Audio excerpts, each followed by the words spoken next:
Abdullahi, directed to the CS in charge of Gender, Culture, and Children's Services. Clerk, can you usher in the Honorable CS, please?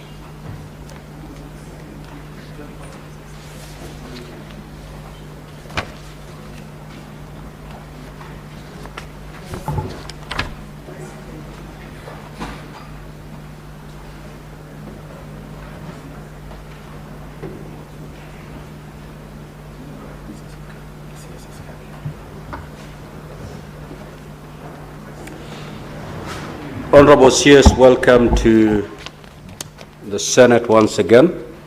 You're before this House for purposes of responding to question number 090. I will now allow Honorable Senator Miraj Abdullahi to proceed and ask that question. Thank you, Mr. Speaker, sir. Allow me to read my question number 90 and welcome Waziri. What action has the ministry taken to address the chronic underfunding of the Directorate of Children's Services, and could the Cabinet Secretary disclose the budget estimate for the Directorate in the 2025-2026 financial year, as well as the projected budgetary allocation for the Directorate in the medium term? B, what measures has the ministry put in place to ensure timely and full utilization of funds allocated for children's welfare and protection through the Directorate of Children's Services and the Victims Protection Fund? C, could the Cabinet Secretary also provide a breakdown of the number of children officers deployed to each of the 47 counties and specify the steps being taken to address the issues of officers being assigned to serve multiple counties simultaneously? Thank you, Mr. Speaker, sir. Honorable CS, you may now proceed to respond.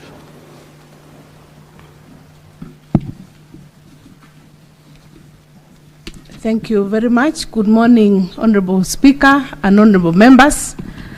Let me take this opportunity to thank you for giving us an opportunity to be before this Honorable House to be able to respond to the questions which have been put before us. And therefore, I'll proceed to answer the question as asked. The actions that the ministry has taken to address the chronic underfunding. In response to question number 1, the Ministry of Gender, Culture and Children's Services acknowledges the long-standing challenge of underfunding facing the State Department for Children's Services, formerly the Directorate of Children's Services, which has historically limited the State Department for Children's Services' ability to discharge its mandate of promoting and safeguarding the rights and welfare of children across Kenya. In light of this, the ministry, through the newly established State Department for Children's Services, has adopted a multi-pronged approach to advocate for increased budgetary allocations, ensuring that children protection financing is mainstreamed into national broader planning and resource mobilization frameworks. The key actions taken are as outlined before.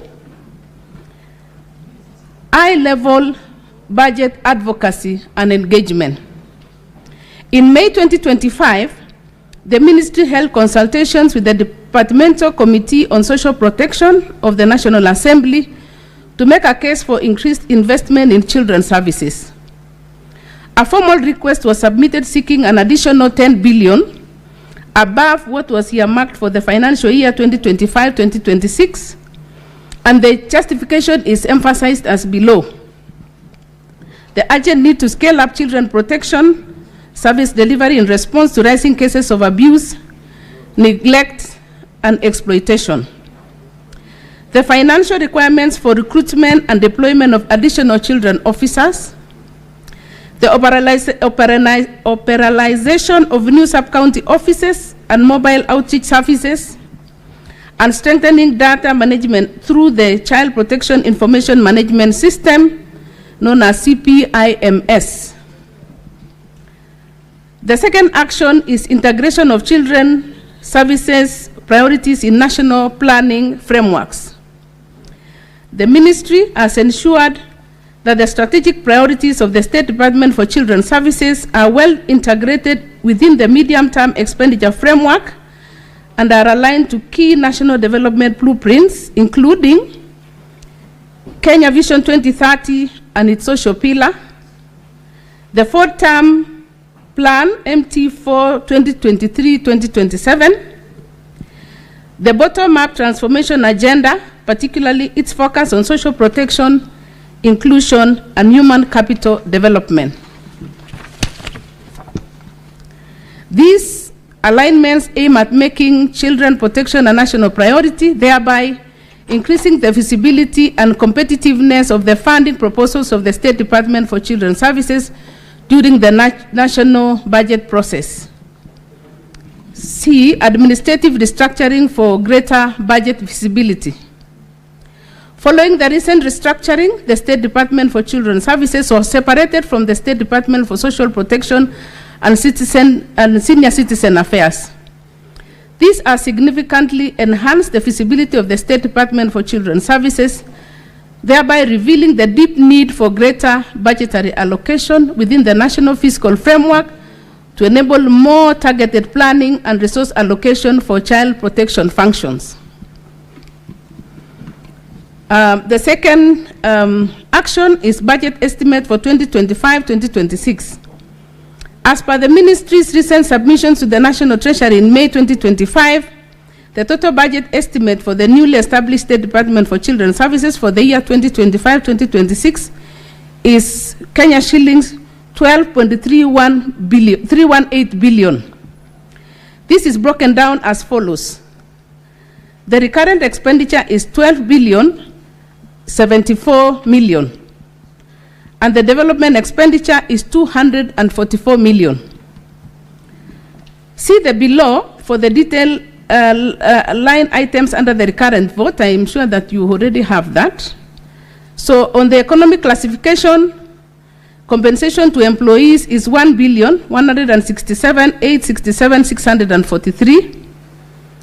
Use of goods and services is 610,885,301. Current transfer to government agencies is 10,249,698,000.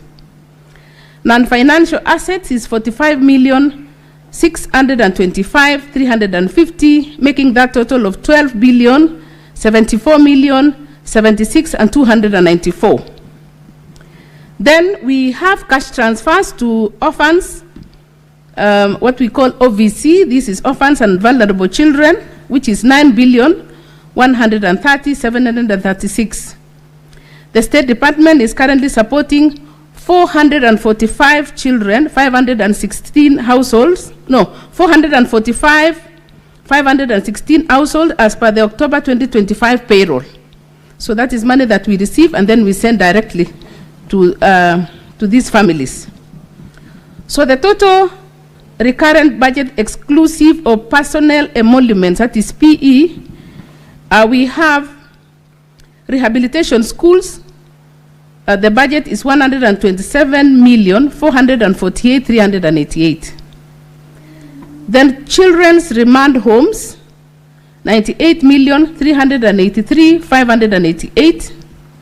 National Council for Children's Services is 81,117,000. Sub-county children's services is 44,192,375. Then we have children's services. We have the headquarters. 34,355,784. Headquarters emergency relief and refugee assistance is 330 million. Alternative family care services is 3,882,225. Child Welfare Society of Kenya 600,045,000. Counter trafficking in persons is 2,016,475, and presidential bursary is 100 million.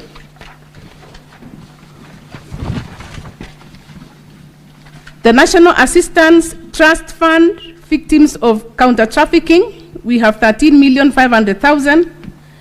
Kenya National Children Assembly is 6.3 million. Kenya Child Helpline 116 is, that is an helpline that is open to all children, is 8 million. Children services at regional offices, 5,603,263.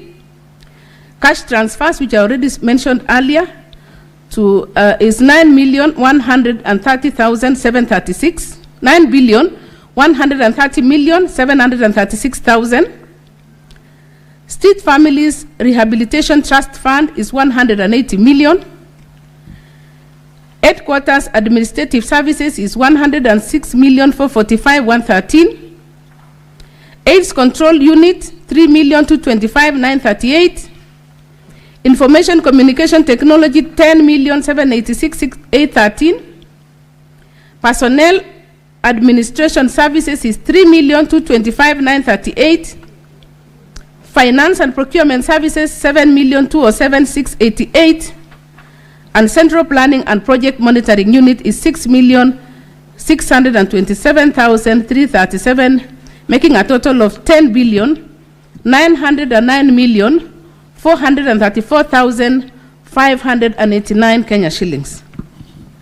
We now go to the development projects. I will be able to mention the project and the approved budget for the year 2025-2026. Renovation of Meru Children's Remand Home is 1.96, that is in million. Construction of a kitchen and dormitory at Dagoretti Children Rehabilitation School, 15 million. Fencing of vocational rehabilitation centers and remand homes, 25 million. Renovation of Likoni Children Rehabilitation School, 10 million. Renovation of Nakuru Children's Remand Home, 11 million. Fencing of Ketathuru National Reception and Classification Center, 4.42. Renovation of Nyeri Children's Remand Home, 10,000,054. Renovation of Manga Children's Remand Home, 3.68 million. Othaya Children's Rescue Center, 6,720,000.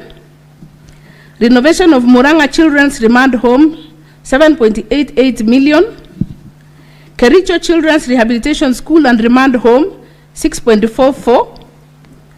Fencing at the Othaya Children's Rehabilitation School in Nyeri is 6,630,000. Fencing of Kakamega Children's Remand Home, 4.71 million. Kakamega Children's Rehabilitation School, 9.6 million. Renovation of Mount Elgon Sub-County Children's Office, 1.59 million. Construction of Ijara Sub-County Children's Home, 2.6 million. Renovation of Muranga Social Development Office, 10,000,023. And replacement of asbestos roofing and renovation of statutory children's one is 100 million. Then the medium-term budget projection for 2026, 2027, 2028, 2029. The ministry is working closely with the National Treasury to ensure a progressive increase in child protection funding over the medium term. The projected budget requirement for the State Department for Children's Services is given in the table below. That is a budget requirement for children's services in 3 outer financial years. Financial year 2026-2027 projected budget allocation is 12,056 million. 2027-2028 is 13.73 billion. 2028-2029 is 15.10 billion. That is progressive. It increases as the years go by. That is between 2026 to 2029. I will now proceed to answer question number 2. And the question was, what measures has the ministry put in place to ensure timely and full utilization of funds allocated for children welfare and protection through the Directorate of Children's Services and the Victims Protection Fund? Response. The ministry has implemented several operational and financial control measures. These are aligned with the best practices in Public Finance Management Act of 2012 to eliminate 2012 Public Procurement and Disposal Act of 2005 and its regulations of 2020 and aim to eliminate delays and inefficiencies. The ministry has undertaken the following. 1. Timely approval of work plan, procurement plan, cash flow plan in financial year 2025-2026. Timely request of exchequer from the National Treasury. Timely approval of the planned departmental activities by the accounting officer and the AIE holders. Delays in approvals are tracked and reported to the Principal Secretary for action. Timely requisition of payments by sections and departments. And the Ministry has consulted State Department for Public Work engineers and quantity surveyors for support to SDCs in preparing accurate and timely bill of quantities for its capital projects. Accounting officer has delegated authority to incur expenditure to heads of departments. AIE holders are empowered to approve payments within their limits, thus reducing bottlenecks. The Victim Protection Fund in Kenya aims to assist and support victims of crime and abuse of power. Established by the Victims Protection Act of 2014, the fund provides resources for victims, including legal and social services, and financial assistance for expenses related to their well-being. The Office of the Attorney General and the Department of Justice coordinates the function. The Ministry of Gender, Culture, and Children's Services also have responsibility over children's victims who are the most vulnerable and should be accorded priority treatment according to the Children's Act, Cap 141. The third question, which was, could the Cabinet Secretary also provide a breakdown of the number of children officers deployed to each of the 47 counties and specify the steps being taken to address the issue of officers being assigned to serve multiple counties simultaneously? Response. The breakdown of the number of children officers deployed to each of the 47 counties. As of June 2025, the number of children officers deployed nationwide to all 290 constituencies and to the 8 regions, 47 counties, and 353 operational sub-county offices was 714. This is shown in the table below. This is the list of all the counties. So in Baringo, the number of officers that are there are 20. Honorable CS, you don't have to. I don't have to read. Yeah, because that document has been circulated. So just paraphrase it and conclude. Yes, so I am guided. Thank you, Mr. Speaker. So the total number of officers in the 47 counties, looking at the grand total is 714 and shows the variance. You'll find some other counties have more, others have less, and also because of the geographical distribution, that is something that I will address in the next few minutes as I give the analogy.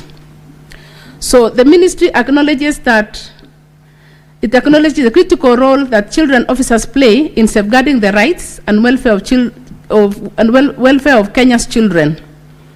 In recognition of the urgent need to safeguard and strengthen the child protection workforce, the Ministry of Gender, Culture, and Children's Services, through the State Department for Social Protection and Senior Citizens Affairs, with support from UNICEF, commissioned a national workforce mapping report, official, which was launched in April 2025.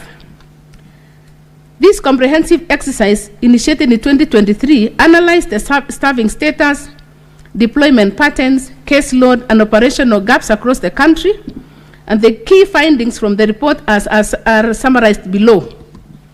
One is high child protection burden. From 2019, Violence Against Children survey, it was revealed that over 50% of children in Kenya experience violence before the age of 18, underscoring the magnitude of demand for child protection services.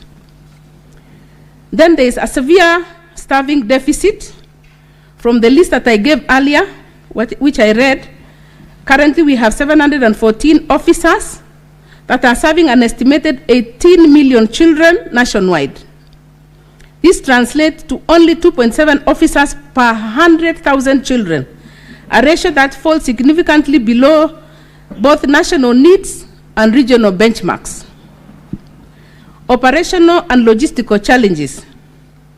The effectiveness of the officers on the ground is further hindered by inadequate induction and continuous training, unmanageable caseloads per officer, logistical limitations such as lack of transport and equipment, and uneven deployment, with some officers assigned to cover multiple counties, compromising service delivery.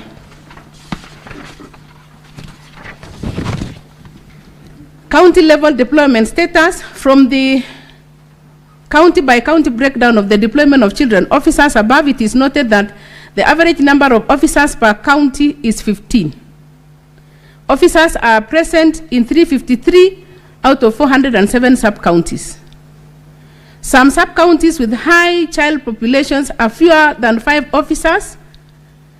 In at least 12 counties, children officers are responsible for more than one sub-county, leading to overstretched and burnout. Several sparsely populated counties are managed by a single officer, and in remote or sparsely populated counties, e.g. Mandera, Turkana, Samburu, and Lamu, some officers are covering multiple sub-counties due to workforce shortages. So the ongoing and planned interventions. So to address these workforce disparities, the ministry has initiated a series of immediate and long-term reforms as outlined below. Short-term to medium-term interventions. Recruitment proposal for the year 2025-2026. A proposal to recruit 500 additional children officers has been submitted to the Public Service Commission with the aim of reducing the burden on existing officers and eliminating multi-county, sub-county coverage by single officers. Targeted and equitable deployment, guided by the ministry's strategic plan and operational data. Staff rationalization will be prioritized in underserved counties and ensure station-based postings rather than regional assignments. Structured induction and training. We shall conduct comprehensive induction for recently recruited officers and continuous professional development for other officers to enhance the quality of child protection interventions at the grassroots. Digital workload management via CPIMS. The ministry is scaling up the Child Protection Information Management System to enable centralized workload tracking, remote case supervision, real-time workload balancing, and evidence-based deployment decisions. Those were now the short-term, medium-term interventions. We now go to long-term and structural reforms. Strengthening the social service workforce. The ministry is taking steps to professionalize and stabilize the social service workforce, including liaison with other stakeholders to professionalize the social workforce, to regulate and accredit social service practitioners. Currently, the private members bill that was in the National Assembly titled the Institute of Social Work Professionals Bills 2025 number 17, which was to establish a council. The bill was passed by National Assembly on 9th October 2025. Proposal to formally integrate child protection volunteers into the workforce through stipends, structured training and supervision, and restructure it to reflect the structure of community health promoters who are very effective on the ground. Gradual shift from reactive casework to preventive and community-based services. Workforce planning using MIDSS. The ministry has developed and operationalized a multivariable index of demand for social services.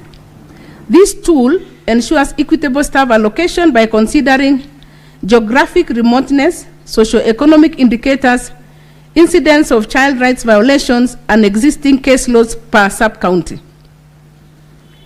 8-year expansion plan. To meet Kenya's long-term child protection needs, the ministry has adopted a phased staffing plan covering all 7 sub-counties. Year 1 to 3 is to fill existing 691 vacancies in the approved staff establishment. 2, recruit essential administrative and support staff. And 3, to operationalize 283 sub-county child protection offices. Year 4 to 8 is to scale up to full coverage in 407 sub-counties and to recruit an estimated 7,126 children officers and 1,432 support staff. Projected investment and impact. These projected expansions will require an ambitious cost, but will reap fast benefits that need our consideration. These are given in the table below. I don't know whether I should read this one because it is very small. The parameters are, the total annual cost is 5 billion, 3.9. The share of national budget is 0.15%. Increase in workforce size is 6.8%, 648%, the increase that will come when we employ more people. Increase in case handling capacity is 428%. That is up to 1 million cases per year. And then finally, it will bring a reduction in GDP loss from violence against children. So once we deal with that issue, the violence against children will reduce from 4.8% to 2.33%. I submit. Senator Miraj, you may ask supplementary question if you have any. Yes, Senator. Mr. Speaker, allow me to ask the last person after my fellow members. Okay. Senator Chute. Thank you very much, Honorable Speaker. Welcome to the Senate again, Madam. Madam, as you are aware, Marsabit County and Turkana County are the largest counties in this republic.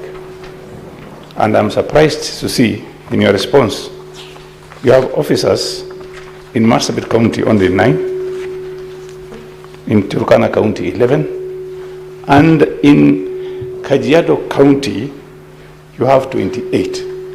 So my question is, have you ever visited those counties? When are you going to visit? What is the justification? The most largest, biggest county, larger, also very difficult to reach some places, having only 9 officers. And county of Samburu having Kajiado having 28 officers. Thank you very much, Honorable Speaker. Senator Kinyua. Thank you, Mr. Speaker. Karibu Waziri. My question is, I would want to know, you have indicated that you had a formal request of an increment of 10 billion for the purpose of increasing the number of your officers as well as scale up children protection. But having requested that, what I'm seeing is that you have a budget of 11 billion. Then the projected budget for the years to come is 13 billion and 15 billion. Does it mean then that what you had, the question that Chute is asking about more officers are not going to be recruited because the amount that you are asked it for were not given, and in your projection, you're not even showing anywhere that you have captured the 10 billion you have indicated. And what's even shocking me, Mr. Speaker, is that in the budget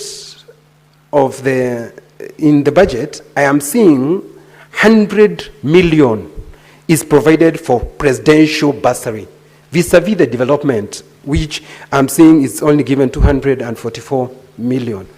Seriously, Mr. Speaker, it's the same thing that you're getting even, I'm saying this because I see in the Committee of Education. It's the same thing I see even in our counties. They are using money to give bursaries that are not supposed to be given to the bursaries. So my question is, if it's a presidential bursary, is it not supposed to be anchored in the State House budget? Thank you, Mr. Speaker. Senator for Meru County, Senator Kathuri. Thank you, Honorable Speaker, for this opportunity to ask a supplementary question. But before I do that, Mr. Speaker, I want to thank you because I know the ministry, you know, there's a time we approved my travel to the UK to go and seek for, attend a meeting. They are trying to seek funds to connect children in the institutions back to families, Mr. Speaker. So I want to thank you first and foremost for that. And then my question is this, Madam CS, whether you are aware that Meru is leading in teen pregnancies. And my statistics is like almost, we have 4,000 children who have left school this year because of teen pregnancies. Last week during the, I think grade 6 and 9, 17 girls did the exams in Nyambene Hospital in Maua, while in the maternity ward. So that is the statistics, Mr. Speaker, for only 1 week. So it shows every week there are almost 20 children who are in the maternities in Meru.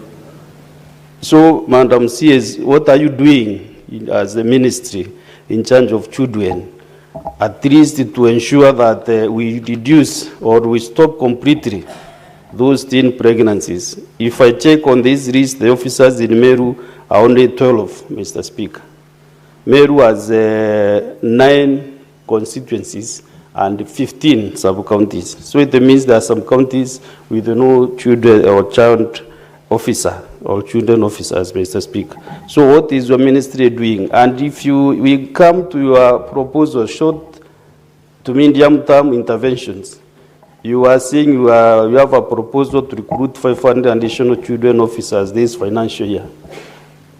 Have you been okayed, or do you have that budget to recruit 500 additional children officers, or this is just a proposal that you have given the Public Service Commission? Thank you, Honorable Speaker.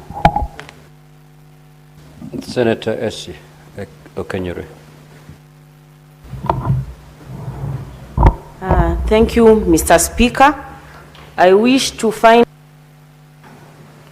from the Cabinet Secretary, because my observation is previous attempts to rehabilitate or reintegrate street families into homes has failed because we do not have a report on the same. So my question to the Cabinet Secretary is, what measures does your ministry have to actually get street children out of those streets so that they are reintegrated back to society? Because allegations are we have cartels who are using those children as beggars and using them to make money. So, Cabinet Secretary, I wish you shed more light on that, because my observation as stated is that that has failed previously, because we do not have data from your ministry indicating street children who have been reintegrated or rehabilitated. Thank you. Senator Eddie. Thank you, Mr. Speaker. And I'm glad to see the CS here. She got back to work and she has been doing a lot that she could do within the time that she's come in. But my question is, what are the targeted programs that you have for kids who are faced with high-level conflicts? Because when conflict come in some areas like where I come from, specifically in Kuria, right now there's a serious conflict in Kuria East, a place called Timaru Gwitembe, where mothers have not been able to farm for the last 2 years. They can't farm, they can't get food, and yet they have children in that conflict that is going on between Kipsigis communities and people in Narok and Kuria side in Gwitembe.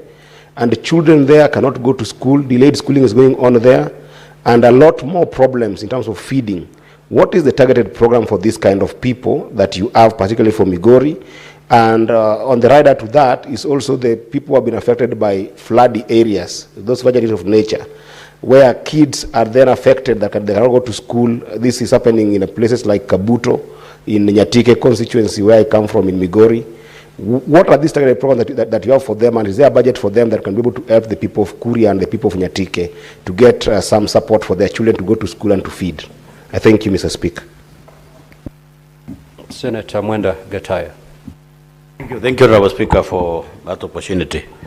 I would wish to get this clarification from the CS. Madam CS, you know, most men who are survivors of gender-based violence are normally dedicated, and because of our masculinity, many cases go unreported.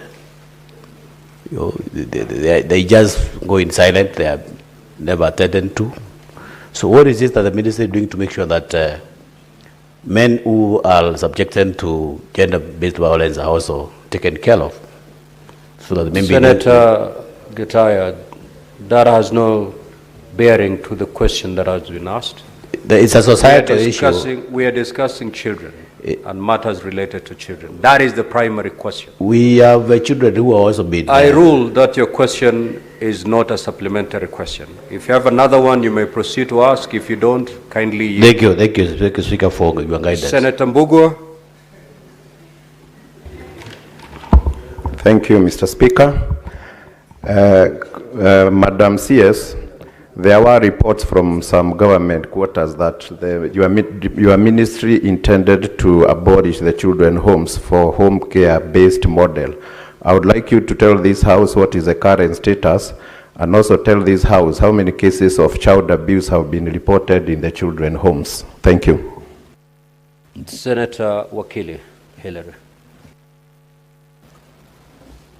Thank you. Thank you, Mr. Speaker. And I would like to appreciate the Honorable CS for the responses that she's provided to this House. My supplementary question, Mr. Speaker, is regards to the cash transfers to orphans, vulnerable children, amounting to 9.1 billion, which from the report you've been given supports 445,516 households. Could the Honorable CS be able to have statistics on how this has been distributed across the country or across the counties, the 47 counties, together with statistics on the distribution, if any, of children officers deployed to the 47 counties? I ask this, Mr. Speaker, because I note in Bomet County, which is one of the 5 counties where we have a lot of vulnerable children, as per the statistics of 2024-2025, they have got only 16 children officers compared to Kajiado, Nairobi, and Homa Bay, which they fall into the same category. Thank you, Mr. Speaker. Honorable CS, you may now proceed to respond.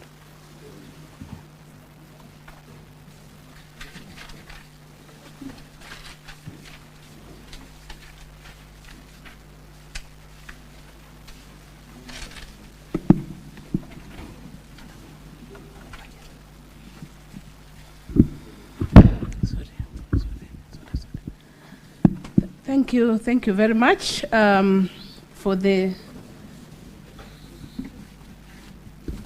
supplementary questions. Let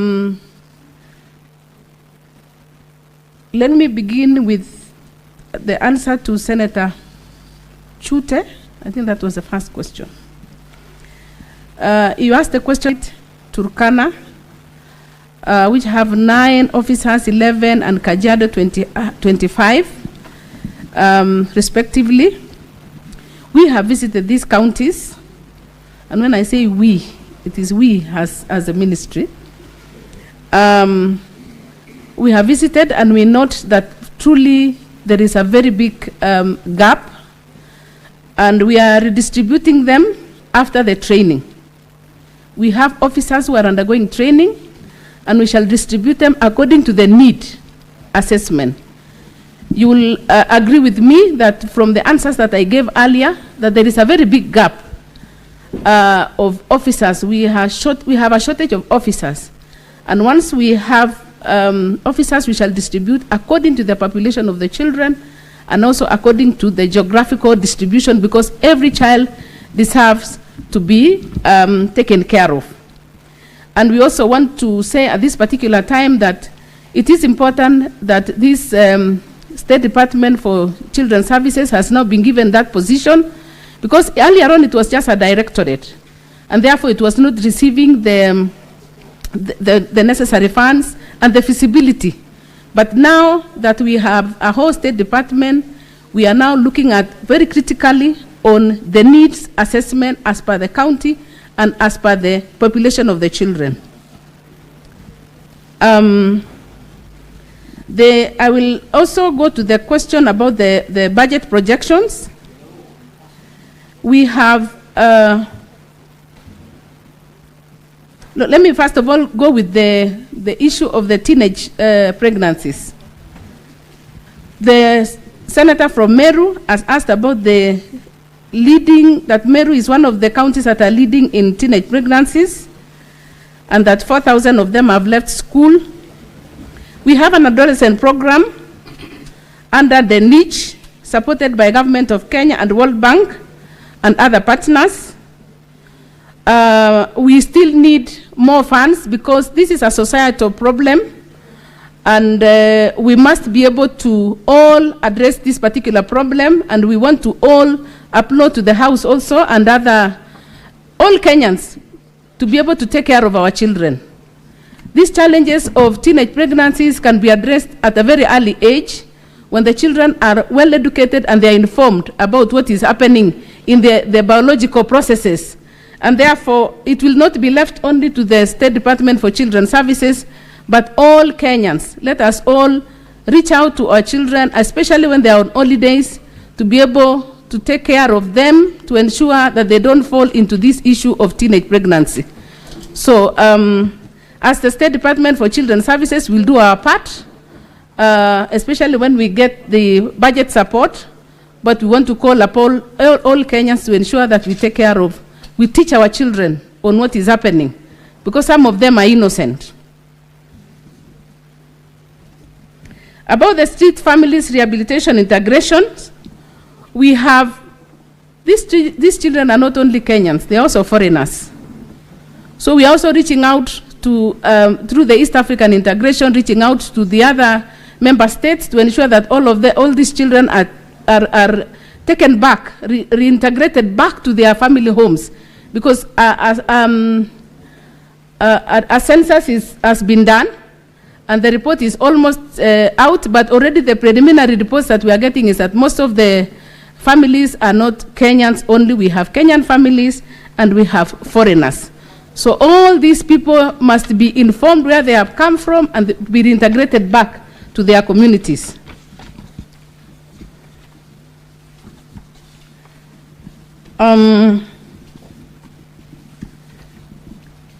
Senator Mugo asked about the issue of abolishing the children's homes. It is an ongoing program because the policy of the government is to reintegrate the children back to their societies. Because children grow up better when they are in families. And we even asked a question, what happened to the children when there was corona?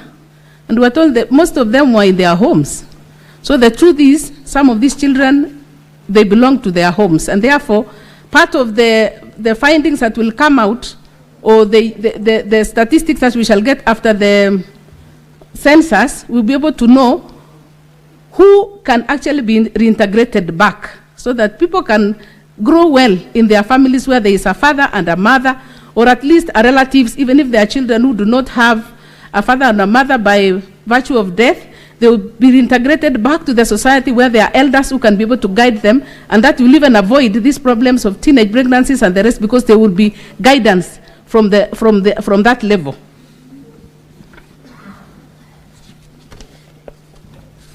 About the budget requests, we have a budget request of 5 billion which was made, but was not allocated by the National Treasury. So budget for recruitment on the current financial year is not available, but the staff establishment has been forwarded to the Public Service Commission for approval. I will again repeat the same thing, that it is because initially it was just a directorate, but now that it is a whole state department, we are able to negotiate for budget support for this particular state department to be able to address the needs of the children. The targeted programs of the children who are in conflict with the law. So through emergencies budget, which is 330 million, we are addressing FGM, sensitizing communities. We are giving what is called psychosocial support for families and the children who are affected. The GBV is one of the issues that is affecting children even as they grow up. So there is a presidential task force which was established to be able to understand what are the causes of gender-based violence and femicide. And the task force has already finished their report, which is going to be released very soon, and it will inform also part of our decision-making and how we run our programs. We have 44,000 children that are currently in institutions, and we have a strategy through the national care reform.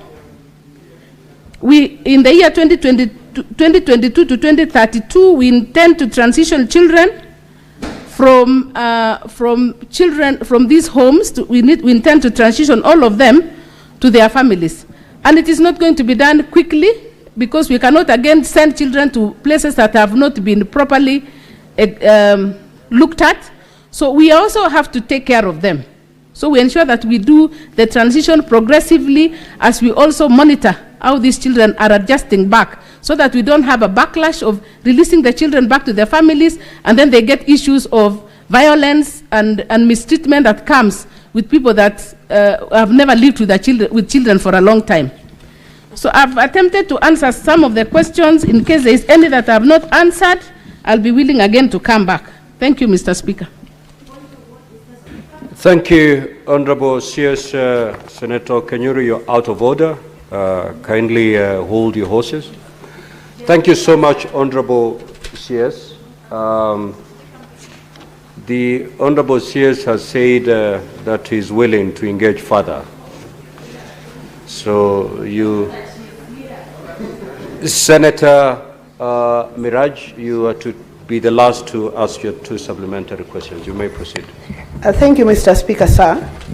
Madam CS, there is a release on data by the National AIDS Control Council on the triple effect that at least 660 girls were defiled and are pregnant, summing up to 240,000 girls in the year 2024 who were defiled and are pregnant.